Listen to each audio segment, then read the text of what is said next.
Hey everyone, welcome to Tenorshare. Looking to pass on your old iPad to a loved one or sell it? Forgot your passcode? Here's how to unlock and factory reset your iPad. In this video, I'll guide you through 2 methods to factory reset your iPad without needing the password. Let's dive in. Method 1. Reset iPad with Apple ID. For this method, you need to meet 3 conditions. Your iPad must be running iPad OS 15.2 or later. It needs to be connected to Wi-Fi or a cellular network. Your iPad should be signed into your Apple ID account. Important note: factory resetting is a significant action. Ensure you have backed up all your data or be prepared to lose everything, as there's no way to retrieve data once the reset is complete. If your iPad meets these requirements, here's what to do next. Enter the wrong passcode multiple times until iPad unavailable appears.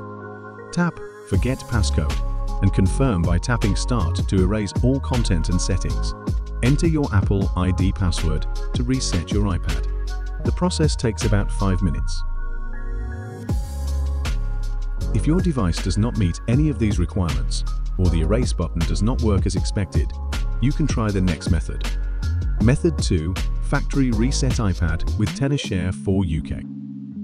For UK is a tool that can unlock your iPad quickly and easily, supporting all models.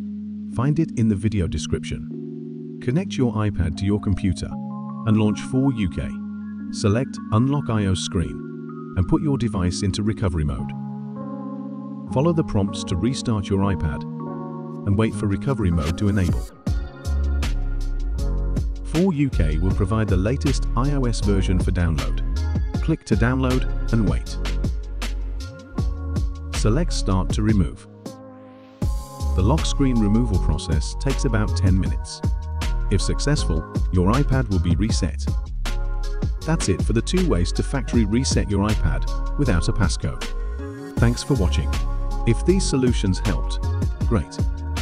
If you have more Apple device issues, leave them in the comments. We are here to help. Stay tuned for our next video.